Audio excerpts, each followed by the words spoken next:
Isa sa mga bagay na sobrang kinatatakutan ng mga magulang ay ang pagkawala ng isa Anak. ito sa pinakamasakit na sitwasyon ng kanyang buhay.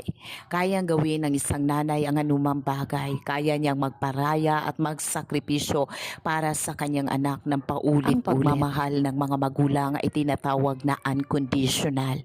Nagmamahal sila ng walang kapalit at nagmamahal ng walang bayad. Kahit sa mga bagay na kanilang ginagawa sa kanilang mga anak tulad ng pagsasakripisyo at pag-alay ng kanilang panahon at oras. Ito yung pinakamasakit sa kanilang buhay kapag nakikita nila ang kanilang mga anak na sobrang nahihirapan, nasasaktan, lalo na sa mga panahon na ito ay nagkakasakit at wala silang maitutulong sa mga anak nila. Ito yung pinakamasakit na pangyayari sa kanilang buhay. At yun nga ang nangyari ngayon sa buhay ni Ricky. Nang makita ito ni Lola Sita, agad-agad niyang sinabi, "Ba't di mo sinabi sa akin